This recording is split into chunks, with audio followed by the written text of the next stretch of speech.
메뚜기가 있습니다. 메뚜기가 길을 가다가 시장에서 이 하루살이를 만나가지고 그냥 시비가 붙었어요. 그래서 이 하루살이 기대기를 그냥 메뚜기가 때렸어요. 그러니까 하루살이가 집에 돌아가서요. 막 속이 상해가지고 자기가 잘못한 것도 없는데 메뚜기한테 이렇게 맞았다고 그렇게 얘기하니까 집안이 발칵 뒤집어졌어요. 동장한테 찾아가고 그냥 동장이 보통 일이 아니다. 그리고는 200만 마리의 하루살이를 몰아가지고 메뚜기 죽이겠다고 간 거예요. 200만 마리니까 이 하루살이라도 어마어마하지요. 그 떼거지가 쫙 달라오니까 이제 이 메뚜기 앞에 섰어요. 근데 메뚜기가 그 200만 마리 이 하루살이 앞에서 여유가 있어요. 실실 웃고 있는 거예요. 너 오늘 우리한테 죽어야 된다. 너 마지막으로 할 말이 뭐냐? 마지막으로 유언을 할 시간을 줄 테니까 한마디 해라. 그러니까 이 메뚜기가 씩 웃으면서 우리 내일 싸우자. 하루살이는 하루밖에 못 사는 거예요. 그러니까 이게 메뚜기가 내일 싸우자. 하루를 밀어버리니까 내일이 없어요. 하루살이의 사전에는 내일이 없어요. 그날 다 죽는 거예요. 200만 마리가 아니라 1억이 달려와도 꼼짝없이 메뚜기가 이기는 겁니다. 여러분, 우리는 예수님을 구주로 믿는 순간 영생을 얻은 것입니다. 하루살이 같은 이 세상 사람들하고 맞붙어가지고 싸울 필요가 없는 거예요. 사랑하며 살고 용서하며 살고 십자가로 승리하시고 예수 이름으로 승리하시기를 주의 이름으로 축원합니다. 오늘 이 본문에 보면 민수기 12장에 이 모세가 싸움이 일어났습니다. 모세의 집안에. 모세가 구스 이방 여인을 취했다 하니까 막 아론과 훌이 모세의 형이잖아요. 모세의 누님이잖아요. 둘이서 막 그냥 어떻게 그럴 수 있느냐. 하나님이 너와 한번 얘기하느냐. 우리하고 얘기하지 않느냐. 막 그렇게 싸우는데 결국 하나님이 누구 편 들었냐. 모세 편을 든 거예요. 모세의 편을 든 거예요. 그래서 승리의 영광을 안겨주었습니다. 오늘 왜 하나님께서 모세의 편을 들어주었느냐. 가만히 생각하면 구스 이방 여자를 취한 것은 모세입니다. 그렇죠? 상식적으로 보면 이방 여자를 취한 모세가 잘못했지. 그 집안에 누나가 형이 너 그럴 수 있느냐. 네 이스라엘의 지도자가 돼서 율법을 어기고 이방 여인을 취하지 말라 이렇게 했는데 네가 먼저 그걸 범하면 어떻게 되느냐. 당연히 얘기할 수 있는 거 아닙니까? 그런데 두드려 맞기는 미리암이 두드려 맞아 문둥병이 되고 어떻게 이런 일이 일어날 수 있느냐. 이게 굉장히 중요한 얘기가 나옵니다. 우리가 살펴보면서 함께 은혜 받는 시간 되기를 주의 이름으로 축원합니다. 첫 번째로 하나님이 왜 모세의 편을 들어주었느냐. 모세가 온유하기 때문입니다. 하나님은 어떤 상황에서도 온유한 자의 편을 들어주신다. 우리 민수기 12장 1절부터 3절 한번 찾아봅니다. 시작. 모세가 구스 여자를 취하였더니 그 구스 여자를 취하였으므로 미리암과 아론이 모세를 비방하니라. 그들이 이르되 여호와께서 모세와만 말씀하셨느냐 우리와도 말씀하지 아니하셨느냐 하매 여호와께서 이 말을 들으셨더라. 이 사람 모세는 온유함이 지민의 모든 사람보다 성하더라. 아멘.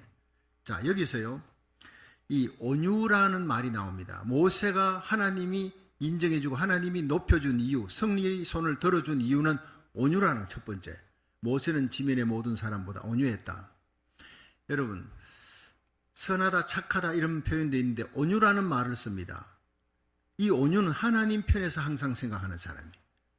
이스라엘 백성들은 자기 상식으로 생각하지만 이 모세는 항상 모든 일을 하나님의 뜻에 맞추고 하나님의 편에서 생각하고 사람들이 아무리 달라들어도 대꾸하지 않습니다. 아론과 미리암이 대들고 비방해도 대꾸를 하지 않아. 하나님만 바라보는 거예요. 이게 바로 하나님의 종의 모습이라는 거예요. 일부 예배를 마치고 난 다음에 어느 권사님이 저한테 묻습니다. 목사님, 모세가 잘못한 거 아닙니까? 아무리 생각해도 이방 여인을 취한 것은 율법에서 하나님께서 명하지 않은 건데 그걸 모세가 어겼잖아요. 그런데 하나님께서 왜 모세 편을 들어주느냐? 제가 그랬어요.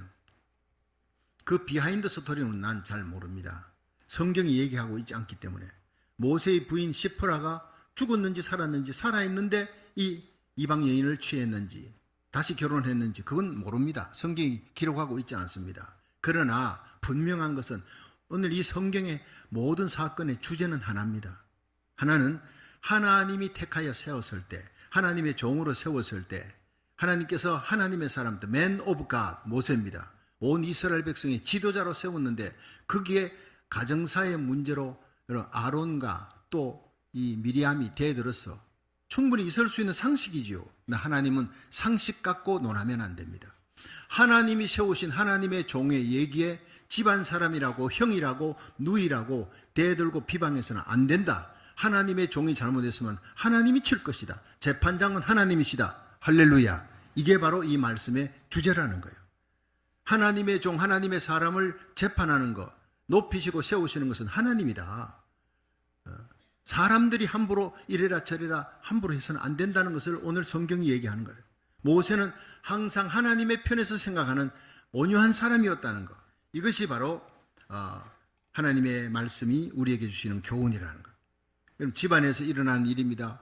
모세의 그 누이가 또 아론이 야, 너 어떻게 이방 여인을 취할 수 있느냐? 집안에서 일어난, 장막 안에서 일어난 일이에요. 사람들이 다 보는데 떠드는 얘기가 아니라. 그런데 이건 우리 집안에서 하는 모든 가정사도요, 하나님이 다 듣고 있다는 거예요. 거기에 비방하는 말, 어떤 말이라도 하나님이 다 듣고 있다는 거예요. 절대 비방하지 말라. 모세를 대항해서 아론과 미리암이 야단칠 때 하나님이 다 들어섰다는 거예요. 그러면서 이 사람 모세는 온유함이 지면의 모든 사람보다 승하다. 너희들이 아무리 야단쳐도 말대꾸 하나 하지 않고 하나님 앞에 기도하고 있는 온유한 사람, 묵상하며 하나님의 뜻을 찾는 온유한 사람, 모세의 승리다. 손을 들어준 거예요. 여러분, 온유한 사람이 세상에서 볼 때는 좀 바보같이 보입니다. 손해보는 같이 보여요. 아무도 대꾸하지 않고 가만히 있으니까. 근데 세상에서 볼 때는 지는 것 같지만 하나님께서 손 들어주면 갈수록 승리하는 자가 될 줄로 믿으시기 바랍니다. 하나님이 나를 인정하느냐, 내 삶을 하나님이 인정하느냐, 우리 교회를 하나님이 인정하느냐, 그게 중요한 거예요. 사람들이 어떠고 저떠고 얘기에 신경 쓰지 말라는 거예요. 모세가 누굽니까? 원래 문무가 출중한 사람, 주먹이 강한 사람이에요. 혈기도 있는 사람, 애굽에서 문무가 통달한 사람, 왕위 계승의 1순위입니다. 그런데 그가 주먹으로 그 혈기로 애굽 사람을 쳐 죽였어요. 이 이스라엘 사람들을 괴롭힌다고 애굽 사람을 쳐 죽였어요. 자기 감정으로. 사나운 모세, 길들이시지 않은 자입니다. 그러다가 거기에 들켜가지고 미디안으로 도망쳤지요. 40년 세월이 지나 출애굽기 3장에 하나님이 그를 불렀습니다. 이제는 길들여졌다 이거예요. 이제는 네가 하나님 앞에 쓰임 받겠다. 80이 돼서야 하나님이 쓰셨습니다. 그래서 이 온유라고 하는 말이 뭐냐면요, 헬라어로 프라우테스예요. 프라우테스는 길들여졌다 하는 얘기입니다. 굉장히 중요합니다. 우리는요, 야생마와 같아. 모세가 야생마와 같아. 길들여지지 않았어요. 자기 생각, 자기 마음이 법입니다. 그러니까 애굽 사람을 쳐 죽이는 거예요. 내 마음에 안 든다고 쳐 죽이는 거예요. 여러분, 교회는요, 내 마음대로 하는 것이 아니라 하나님의 뜻대로 해야 되는 것이에요. 모든 기준이, 캐논이 하나님의 뜻이에요. 이 교회에서 문제 일으키는 사람은 항상 내 생각, 내 뜻이 이루어지느냐 아니냐, 거기에 잣대를 놓고 있으니까요. 우리 모두는, 저와 여러분이 교회의 주인이 아닙니다. 교회의 주인은 예수님이십니다. 주님의 뜻에 맞추시기를 주의 이름으로 축원합니다. 그게 온유한 사람이에요. 프라우테스, 온유하지 못하면 야생마 같고 자기 혈기 같고 뭐 그냥 호랑이처럼 날뜁니다. 그 호랑이가요, 잘 길들여지면 서커스단에 들어가는 거예요. 서커스합니다. 조련사의 말을 움직이는 거예요. 길들여진 겁니다. 우리는 야생마의 기질이 있습니다. 호랑이처럼 혈기를 부립니다. 마음대로 뛰어다닙니다. 근데 잡혀서 훈련받고 연단받아 trials, 내 가는 길을 오직 그가 하시나니 그가 나를 단련하신 후에 내가 정금같이 나오리라. 할렐루야. 욥기 23장 10절 너무 귀한 말씀. 하나님이 나를 연단시킵니다. 길들입니다. 그 세월이 오래 걸립니다. 모세는 40년 동안이나 하나님이 길들인 거잖아요. 야생마 같고 맘대로 날뛰고 자기 맘대로 하고 아니면 죽이기도 하고 혈기가 많은 사람. 근데 이게 죽는데 40년 걸리는 거예요. 그리고는 이제 이스라엘 백성 출애굽해가지고 다 데리고 나오면서 그 노정에서 이방 여인을 취해서 싸움이 일어나는 거예요. 집안 싸움이 일어나는 거예요. 아론과 훌이 막 대들고 이럴 때 아무 과거 같으면요, 혈기왕성할 땐 가만두지 않습니다. 싸움이 대판 났겠죠. 근데 모세가 잠잠한 거예요. 하나님 바라보고 온유한 거예요. 그게 하나님께서 그런 사람을 쓰신다. 이 사람 모세는 온유함이 지면의 모든 사람보다 성하더라. 이런 사람을 하나님 오늘도 들어서 높여주시고 세상에서 존귀하게 세워줄 줄로 믿으시기 바랍니다. 온유는 외유내 강해 바깥에 부드럽지만 속은 강합니다. 하나님의 뜻을 위해는 목숨을 거는 겁니다. 그러나 밖으로는요 침묵합니다. 조용합니다. 부드럽습니다. 겉도 부드럽고 속도 부드럽고 이거 설 데가 없어요. 겉은 부드럽지만 속은 강해야 되는 거예요. 하나님의 뜻을 위해 죽도록 충성하라. 생명의 멸관을 내게 주리라. 하나님의 뜻을 위해 목숨까지 바쳐 하나님의 말씀에 절대 순종, 타협이 없는 거예요. 창세기 26장의 이삭을 보십시오. 이삭이 블레셋으로 그랄 땅으로 이민 갔습니다. 거기에 기근이 들었으니까. 그래서 그곳에 갔는데 그 해 하나님이 축복하니까 100배의 소출을 얻었어요. 목축을 하는데 짐승에 떼고 소떼, 양떼 100배의 소출을 얻습니다. 거부가 되었습니다. 시기 질투가 났던 블레셋 사람들이 가서 이 모든 그 근원이 우물이다. 우물을 뺏어버리면 목축도 못하고 농사도 못하니까 우물 뺏자. 우물을 뺏었어요. 피했습니다. 도망가서 또 우물 파니까 하나님이 우물을 주셨어요. 또 뺏깁니다. 이렇게 에색에서 신나에서 로호보스 계속 뺏깁니다. 뺏겨도요 웃으면서 뺏겨주는 겁니다. 가져라 안 싸웁니다. 사울 힘이 없는 게 아닙니다. 이삭도 엄청난 군대를 갖고 있었습니다. 안 싸우는 거예요. 화평주의자입니다. 그런데 3번이나 쫓겨가서 우물을 팠는데 하나님이 셈이 솟게 해주시는 분은 하나님이셨어요. 지는 게 아니라 하나님이 승리케 해주신 줄로 믿으시기 바랍니다. 이것이 바로 진짜 승리자의 길이에요. 근데 나중엔 이 블레셋 왕 아비멜렉이 가만히 보니까 이 이삭이 쫓겨나는데 갈수록 잘 되거든. 가는 곳마다 셈이 터지니까 야 이거 참 이상한 일이다. 저 사람하고 맞붙었다가는 우리 큰일 나겠다. 그래서 군대 장관 비골과 함께 아비멜렉이 블레셋 왕이 가서 무릎 꿇고 이삭하고 화친을 합니다. 우리 사는 동안에 싸우지 말자. 하나님이 너와 함께 하는 것을 봤다는 거예요. 용서를 빕니다. 그날을 기념해서 우물을 파니까 또 물이 나왔어요. 그 이름을 브엘세바라. 넓은 곳으로 하나님이 인도해 주셨다. 화평도 주시고 번성함도 주셨다. 그렇게 이름을 브엘세바라 고백합니다. 저와 여러분의 생애가 브엘세바가 되기를 주의 이름으로 축원합니다. 가는 곳곳마다 하나님이 셈이 터지게 해주시고 승리 주시고 대적들이 싸움도 하지 않았는데 대적들이 와서 무릎을 꿇고 화친을 하고 용서를 비는 하나님이 함께하니까 이런 역사가 일어나는 거예요. 저는 기도합니다. 하나님이여 이 종과 우리 주님 세운 교회 하나님이 함께하는 것을 만인이 알게 하여 주시옵소서. 온 세상이 우리와 함께 하시는 하나님, 우리가 말씀대로 살고 하나님의 진리의 말씀을 쫓아 십자가 부여잡고 주의 길을 가면 온유한 사람이 될 때 온 세상 사람들이 하나님이 우리와 함께 하는 것을 보게 될 줄로 믿으시기 바랍니다. 이게 진짜 믿음의 승리자가 되는 거예요. 자, 두 번째, 모세는 충성된 사람이었어요. 그래서 하나님이 그에게 손을 들어준 겁니다. 승리의 비결. 민수기 12장 4절에서 7절 읽어봅니다. 시작. 여호와께서 갑자기 모세와 아론과 미리암에게 이르시되 너희 3인은 회막으로 나오라 하시니 그 3인이 나아가매 여호와께서 구름 기둥 가운데로서 강림하사 장막문에 서시고 아론과 미리암을 부르시는지라 그 두 사람이 나아가매 이르시되 내 말을 들으라. 너희 중에 선지자가 있으면 나 여호와가 이상으로 나를 그에게 알리기도 하고 꿈으로 그와 말하기도 하거니와 내 종 모세와는 그렇지 아니하니 그는 나의 온 집에 충성됨이라. 아멘. 자, 여기에서 하나님이 개입하시니까 그 가정사 문제에 너희 삼형제는 나와라는 거예요. 하나님 다 들었다. 너희들이 그 장막 안에서 떠들어대는 것, 그리고 모세, 내 종 모세를 비방하는 거 나 다 들었으니까 나와라는 거예요. 그래서 하나님께서 회막 앞 구름 기둥 가운데 강림하셨습니다. 하나님의 임재입니다. 그러면서 내가 내 종 모세를 세워서 이스라엘 지도로 삼았다. 이스라엘의 지도자로 삼은 것은 나의 따라가 아니다. 내가 세웠다. 너희들이 왜 아단이냐? 네 형이라고, 너 누나라고 함부로 내 종 모세를 함부로 해서는 안 된다는 거예요. 내가 세운 모세가 마땅치 않으면 내가 치리할 일이다. 때려도 내가 때리고 꾸중을 해도 내가 꾸중하고 높여도 내가 높이고 낮춰도 내가 높이는 건데 너희들이 왜 간섭이냐. 나이 많다고 함부로 하지 말라 이 말이에요. 바로 그 얘기입니다. 굉장히 중요한 얘기입니다. 그 세상에서 지금까지 나의 일꾼이 많았지만 모세처럼 충성한 자는 없었느니라. 하나님이 여기서 끄집어내는 것은 충성이라는 거예요. 그는 온유했지만 나한테 충성했던 사람이다. 여러분, 구약 성경에 다 히브리어로 이렇게 되어 있는데 히브리어로 충성이 아만이라는 뜻이 아만이라는 히브리어인데 그것은 믿는다 하는 얘기예요. 그러니까 믿음과 충성은 같은 단어입니다.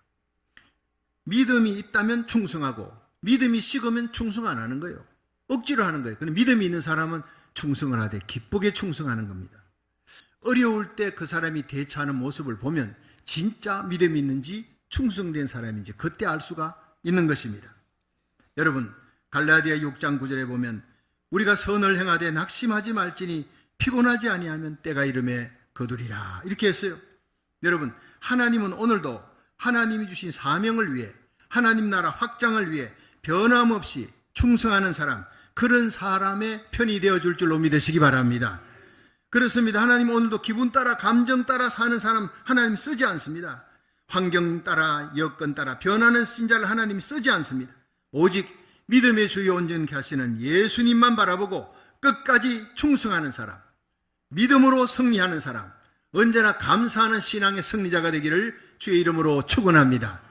마지막 세 번째, 모세는 기도하는 사람, 그래서 하나님이 그를 좋아했어요. 그 편을 들어주었습니다. 민수기 12장 9절에서 13절 읽어봅니다. 시작. 여호와께서 그들을 향하여 진노하시고 떠나시매 구름이 장막 위에서 떠나갔고 미리암은 문둥병이 들려 눈과 같더라. 아론이 미리암을 본적 문둥병이 들었는지라. 아론이 이에 모세에게 이르되 슬프다 내 주여 우리가 우매한 일을 하여 죄를 얻었으나 청컨대 그 허물을 우리에게 돌리지 마소서. 그로 살이 반이나 썩고 죽어서 못에서 나온 자같이 되게 마옵소서. 모세가 여호와께 부르짖어 가로되 하나님이여 원컨대 그를 고쳐 주옵소서. 아멘. 자, 여러분, 큰일 났습니다. 미리암이 문둥병 들어버린 거예요. 이 아론이 가슴이 아픈 거예요. 하나님께 기도하지 않고 모세의 발 앞에 엎드려서 모세야 우리가 잘못했다. 너 누이 용서해라. 그리고 낫게 해달라. 문둥병 걸려 평생을 어떻게 이렇게 살아가냐. 짐밖에 쫓겨나야 되는 거 아니냐. 죽은 것만 못한 삶 아니냐. 제발 용서해주고 하나님께 부르짖어 기도해달라. 모세의 기도가 필요한 거예요. 결자해집니다. 모세를 향해 대항했고 모세가 그를 향해 내가 기도하겠다. 하나님 앞에 부르짖었어요. 부르짖어 기도했다는 거예요. 무늬만 기도가 아닙니다. 가슴에 사랑을 안고 기도하는 거예요. 하나님이여 나를 대적하고 나를 아프게 했지만 그러나 하나님 용서해 주시기 원합니다. 하나님 내 누이를 고쳐주시고 치료해 주시고 문둥병에서 낫게 해달라고. 얼마나 성경은요 부르짖어 그냥 기도가 아닙니다. 부르짖어 눈물 흘리며 애통하는 마음으로 부르짖어 사랑을 안고 기도한 거예요. 그러자 하나님께서 내가 고쳐준다 알았다. 네 기도를 듣고 내가 고쳐주는데 아버지가 자식에게 잘못했다고 침을 탁 뱉었다 하자. 그러면 그 자식이 내가 용서를 해도 7일 동안은 짐 밖에 있어야 돼. 부끄러운 줄 알아야 될 거 아니냐. 본인이 부끄러운 걸 알고 함부로 앞으로 하나님의 종을 대적하는 일이 없도록 하게 하기 위해서 7일 동안 짐 밖에 있어야 될지니라. 그래서 짐 밖에 쫓겨난 거예요. 여기 중요한 것은 나중에 다시 돌아옵니다. 7일 동안 바깥에 있으면서 그는 뼈저리게 하나님이 세우신 종을 함부로 건드렸다가는 안 되겠구나 하는 걸 철저히 믿고 그는 죽는 날까지 다시는 그런 똑같은 죄를 저지르지 않습니다. 오늘 이걸 보면서 정말 우리 삶 속에서 중요한 것은 사랑을 안고 기도하는 것. 우리가 지금 한국이 문둥병 들었습니다. 미국이 문둥병 들었습니다. 미리암처럼 하나님의 말씀을 대적하고 하나님의 뜻을 거스르고 그렇게 문둥병 든 고국 땅을 향해 눈물 흘려 기도하십시오. 나라 살리기를 천번째로 우리가 기도했습니다. 한국을 위해 미국을 위해 차별금지법을 막아주시고 평등법을 막아주시고 자유민주주의로 통일되어서 마지막 세계선교 이스라엘까지 하나님의 복음을 힘있게 들고 갈 수 있는 건강한 나라 성령 충만한 나라가 되도록 우리가 기도했습니다. 여러분, 하나님께서는 예레미야 5장 1절에 예루살렘 성을 넌 뛰어다녀라. 예레미야야 그 중에서 한 명이라도 하나님 앞에 바르게 쓴 사람, 눈물 흘려 중보기도 하는 사람, 진실을 행하며 공의를 행하는 사람 한 명이라도 찾으면 내가 그 한 명을 인해 예루살렘 30만 명이 지은 죄를 용서해 주겠다 그래서 굉장히 중요한 복음입니다. 여러분, 이 세상이 음란하고 패역하고 쓰나미 같은 물길이 불의와 죄악이 파도처럼 몰려와도 하나님은 그 모든 죄악으로부터 우리를 건질 수 있는, 그 도시와 그 나라를 살릴 수 있는 한 사람을 찾고 있는 줄로 믿으시기 바랍니다. 한 사람을 찾으면 내가 그 한 사람을 인하여 눈물을 흘려 기도하는, 가슴에 사랑을 안고 기도하는, 그 불의를 대적하는 정의로운 사람, 공의를 행하는 사람 한 명을 인하여 예루살렘의 30만 명의 모든 죄악을 용서해 주겠다. 하나님이 심판 내리지 않겠다는 거예요. 소돔 고모라처럼 죄악이 넘쳐서 하나님이 유황불로 뒤집어 퍼버리는 그 죄악을 범해서도 하나님이 용서를 받을 수 있는 유일한 길은 한 명, 기도하는 한 명입니다.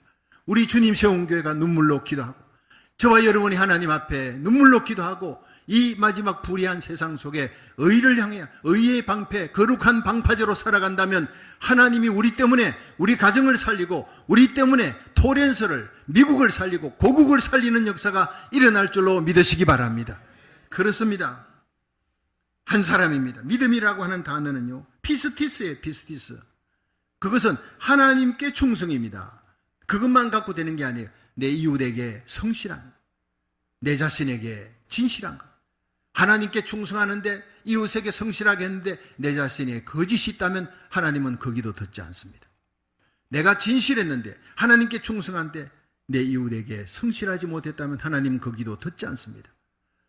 여러분, 이웃에게 성실하고 나 자신이 아무리 진실해도 하나님 앞에 충성되지 못하면 하나님은 그 기도 듣지 않습니다. 하나님께 충성하기를, 이웃에게 성실하기를, 여러분 자신이 목숨을 걸고 진실을 지키고 거짓을 행하지 않기를 주의 이름으로 축원합니다. 진실한 사람이 될 때, 성실하고 충성된 사람이 될 때 하나님은 그 눈물의 기도, 그 기도를 가장 빨리 응답해 주시는 거예요. 히스기야의 기도에 응답하신 하나님, 엘리야의 기도에 응답하신 하나님, 사무엘의 기도에, 바울의 기도에 응답하신 하나님, 바로 그 하나님이기 때문에 그 한 사람이 민족을 살리는 역사가 일어나는 거예요. 행함이 없는 믿음은 죽은 믿음입니다. 내가 잘 믿는데 그런데 내 삶에 행함이 없어, 진실과 성실이 없다, 하나님은 듣지 않습니다. 그렇습니다. 가슴 속에 사랑을 안고 그 믿음을 행동으로 옮기는 사람, 그 사람을 하나님이 찾고 있습니다. 미국의 위대한 흑인 가수 로렌스 헤이스가 있었는데 이 사람은 노예로 태어났어요. 근데 사랑의 기도로 승리한 사람입니다. 이 로렌스가 혹독한 노예 생활을 하다가 견딜 수 없어서 맨발로 자기 주인 집에서 도망을 쳐나고 그 어느 날 교회 안에서 찬송을 불렀는데 그 찬송을 대표로 노래를 잘하니까 목사님이 찬송을 시켰나 봐요. 찬송을 부르는데 거기에 앉아있던 의사가 너무너무 감동이 돼서 자기 집에 초대를 했습니다. 그런데 헤이스가 그 의사 집에 가보니까 그 유승기가 있어요. 옛날에 유승기 아시죠? 예, 돌아가면서 이렇게 털면은 노래가 나오는 그 유승기에 자기가 좋아하는 이 가수 카루소의 노래가 나오는 거예요. 예, 그 유승기를 처음 보고 그 카루소 노래를 들으니까 가슴에 막 불꽃이 타오르는 거예요. 예. 그래서 나도 저 카루소 같은 가수가 되고 싶다는 꿈을 품기 시작했습니다. 그리고 기도했습니다. 그 의사의 도움으로 헤이스가 결국 콘서트 가수로 성공합니다. 아주 뛰어난 가수로 명망을 얻게 됩니다. 그 후에 그는 고향 엘라베마로 갑니다. 금이 환영하는 거죠. 돈 많이 벌어서 부유한 사람이 되어서 갑니다. 제일 먼저 찾았던 사람이 옛 주인이 자기를 그렇게 못 살게 굴고 죽을 만큼 두들겨 패고 채찍으로 때리고 죽겠다 싶어서 맨발로 도망쳐 나왔는데 그 사람이 아직도 살아있나 갔더니 살아있는 거예요. 살아있는데 쫄딱 망해서, 그리고는 완전히 폐가 망신하고 끼니를 굽는 거예요. 밥조차 제대로 먹을 수 없는 그런 상황이 됐다는 걸 알고 바로 가서 자기 돈을 다, 벌었던 돈을 다 들고 왔어요. 그 옛 주인에게, 자기를 못 살게 굴었던 그 주인에게 내놓았어요. 그러면서 이것이 바로 기도의 결과입니다. 내가 예수님을 믿고 예수님 앞에 기도했던 그 기도의 결과, 나는 돈을 많이 벌었지만 당신 앞에 이 돈을 다 주기를 원합니다. 그것은 바로 주님께서 내게 명하셨기 때문에. 옛 주인과 노예였던 헤이스가 그 자리에 부둥켜 안고 엉엉 울었습니다. 이것이 진정한 승리자의 모습이에요. 생명력이 있는 기도의 능력입니다. 도저히 용서할 수 없는 자를 용서할 수 있게 만드는 그 기도의 능력, 예수님의 능력, 성령의 능력입니다. 여러분, 헤이서는 그 말씀대로 예수님을 믿고 예수 믿고 그 말씀대로 살았습니다. 원수를 사랑하는 그 말씀대로 사는 거예요. 진실한 삶입니다. 승리하는 삶입니다. 여러분, 아무리 고통스러운 상황에서도 그 고통을 극복할 수 있는 신비로운 힘, 용서할 수 있는 힘이 바로 예수 그리스도의 이름으로 기도할 때 성령의 도우시는 능력으로 주어질 줄로 믿으시기 바랍니다. 여러분, 가슴에 성령으로 말미암은 참 사랑을 안고 기도하는 이 시대의 승리자가 되기를 주의 이름으로 축원합니다. 하나님은 오늘도 우리 성도들이, 저와 여러분이, 우리 교회가 육신과 세상과 마귀 권세 앞에서 패하는 자가 아니라 사랑으로, 믿음으로, 말씀으로 승리하는 자가 되기를 원하는 것입니다. 모세처럼 온유함으로 승리하시고, 모세처럼 충성된 마음으로, 믿음으로, 감사함으로 승리하시고, 모세처럼 눈물의 기도, 중보의 기도로 하나님이 기뻐하고 승리하는 자로 이 어둠의 세상을 여러분이 정복해 나가는, 다시 오실 예수님의 공중재림 앞에 여러분, 저와 여러분이 우리에게 속한 자를 한 명도 이루어지지 않고 그 영광의 날 주님 앞에 설 수 있는 믿음의 승리자, 모세 같은 승리자가 되기를 주의 이름으로 축원합니다.